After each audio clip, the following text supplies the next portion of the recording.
में योगेश्वर कृष्ण के बाद मुझे दो पात्र बहुत पसंद है, एक पितामह भीष्म और एक महादानी कर्ण। तो कर्ण के ऊपर एक शानदार कविता लिखने की मैंने कोशिश की है, क्योंकि मेरी महाभारत वाली कविता को आपने बहुत प्रेम दिया, बहुत स्नेह दिया, तो मैं उम्मीद करता हूँ आप इस कविता को भी बहुत प्रेम देंगे और अधिक से अधिक शेयर करेंगे। मैं सीधे सीधे कविता आपके बीच रखता हूँ। इसकी थोड़ी सी भूमिका इतनी है कि जब भगवान कृष्ण का अपमान हो गया और भगवान दुर्योधन के पास से निकले, तो उनके मन में क्या असमंजस की स्थिति चल रही है और उनके साथ में क्या होता है, सीधे सीधे मैं कविता आपके सामने निवेदित करता हूँ। तीन लोक के अधिपति और धरती पर सम्मानित माधव रथ को लेकर निकल पड़े दुर्योधन से अपमानित माधव। काल जहां नर्तन करता हो, बात कहां वो माने फिर, तीन लोक के स्वामी को भी वो कैसे पहचाने फिर, क्रोध पराकाष्ठा पड़ता और ललाट पर बल पड़े, खींची लगाम ही हिनाए अश्रु माधव को लेकर निकल पड़े। प्रेम यहाँ अपमानित कितना नंद का लाला सोच रहा था, प्रेम यहाँ अपमानित कितना नंद का लाला सोच रहा था, चक्र सुदर्शन बहुत आवश्यक बंसी वाला सोच रहा था। संध्या अपने चरम पे थी, प्रकाश कुछ होता मंद चला, रथ पे गुमसुम थे माधव और अंतर मन में द्वंद चला। क्रोध देखकर तीन लोग संग घबराए थे इंद्रदेव, क्रोध देखकर तीन लोग संग घबराए थे इंद्रदेव। अनायास एक ध्वनि गूंजी, कहाँ जा रहे वासुदेव, अनायास एक ध्वनि गूंजी, कहाँ जा रहे वासुदेव। भाषा में रसधार भरी थी और शब्दों के वर्ण बड़े थे, कर जोड़े और शीश झुकाए सम्मुख दानी कर्ण खड़े थे। कर्ण देख मुस्काए माधव, चिंता में अधरों को भींच लिया, हाथ बढ़ाकर अंगराज को रथ के ऊपर खींच लिया। कर्ण ने पूछा क्यों चिंतित है, कभी नहीं डरने वाले। भगवान के सामने व्यंग कर रहे हैं महादानी कर्ण और भगवान से कह रहे हैं कि कर्ण ने पूछा क्यों चिंतित है, कभी नहीं डरने वाले। आज भयंकर पीड़ा में जग की पीड़ा हरने वाले। कर्ण ने पूछे कई प्रश्न, केशव को मौन ही पाता था। माधव हल्का मुस्काते रथ आगे बढ़ता जाता था, माधव हल्का मुस्काते रथ आगे बढ़ता जाता था। अंगराज सब उत्तर दूंगा कह के कर्ण को टोक दिया, अंगराज सब उत्तर दूंगा कहकर कर्ण को टोक दिया। अश्व चले फिर कुछ ही पद, माधव ने रथ को रोक दिया, अश्व चले फिर कुछ ही पद, माधव ने रथ को रोक दिया। और उतरते कर्ण से पूछा त्यागदान में तुम ही बड़े हो, राधे मुझे इतना बतला दो क्यों अधर्म के संग खड़े हो। कर्ण को राधे इसलिए कहा गया था क्योंकि उनका पालन पोषण जो किया था वो राधा नाम की एक विदुषी महिला ने किया था। कि और उतरते कर्ण से पूछा त्यागदान में तुम ही बड़े हो, राधे मुझे इतना बतला दो क्यों अधर्म के संग खड़े हो। तुम ऐसे महारथी हो जिसके माथे सूरज सजता है, शील दान तप त्याग धर्म का जग में डंका बजता है। तुम चाहो जिसको बौना कर दो अंबर भी घट जाएगा, एक बाण प्रकाश करेगा अंधियारा छट जाएगा। वो सदा राज को रोता है, वो सदा राज को रोता है बड़ा विलापी दुर्योधन। तुम जान रहे हो अंगराज है कितना पापी दुर्योधन। वो चाहता तो बिना युद्ध के इंद्रप्रस्थ ले सकता था, बदले में पांडवों को केवल 5 गांव दे सकता था। ना तंती प्रतंचारण में और शमशीरें झुक सकती थी, कई लाख सैनिक की मृत्यु एक पल में रुक सकती थी। एक सांस में सब कुछ कह माधव उसके मन को टटोले, साथ दुष्ट का छोड़ो राधे भुज मूल पकड़ केशव बोले। महादानी ने एक समंदर जल आंखों से सोख लिया। कर्ण को बहुत रोना आया जब भगवान ने कहा कि एक ऐसे व्यक्ति का साथ मत दीजिए जो अधर्मी है। तो कर्ण की आंखों में आंसू आ गए। और आगे क्या कहा गया कविता में, महादानी ने एक समंदर जल आंखों में सोख लिया, खुलकर रोना चाहता था लेकिन अश्रु को रोक लिया।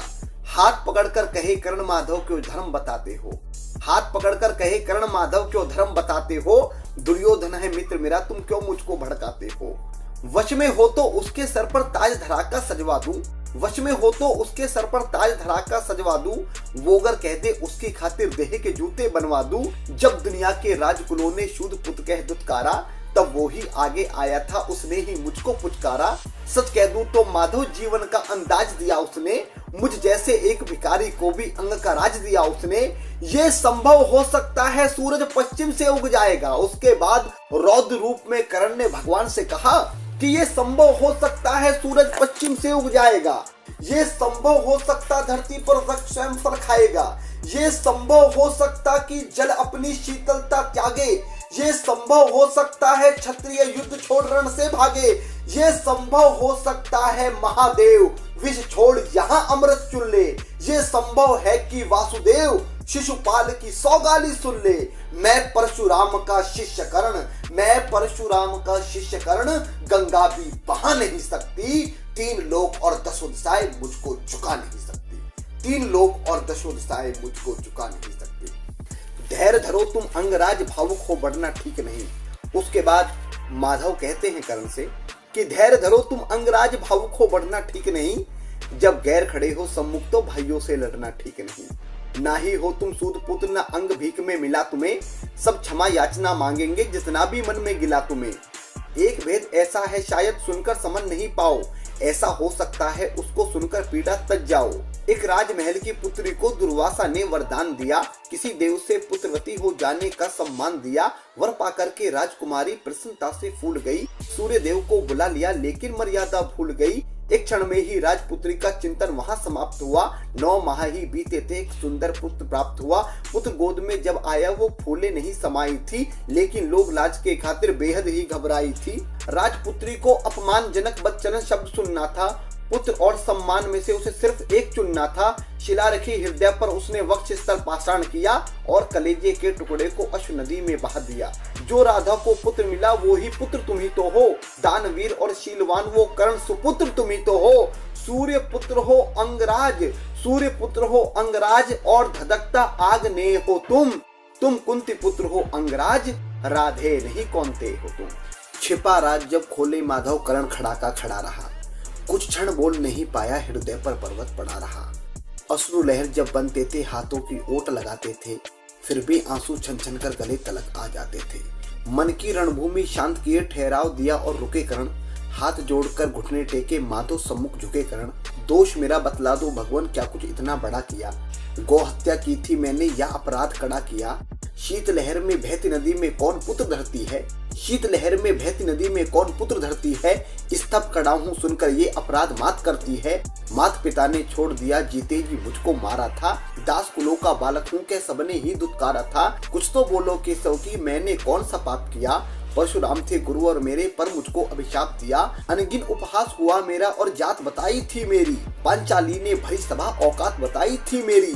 ये कुंडल कवच ले गए इंद्र, फिर क्या बल रह जाएगा? ये कुंडल कवच ले गए इंद्र, तो फिर क्या बल रह जाएगा? कर्ण के जीवन में तो माधव केवल छल रह जाएगा। कर्ण के जीवन में तो माधव केवल छल रह जाएगा। एक पलक न झपकी, अब तक बोलो क्या सो गए कृष्ण? सच तो ये था कर्ण का जीवन देख स्वयं रो गए कृष्ण। इसलिए कहते नियति के फेर अलग ही होते हैं। पुरुषों की औकात कहा, महापुरुष यहाँ रोते हैं। कर्ण के जैसा अब तक ना व्यक्तित्व कोई पावन देखा।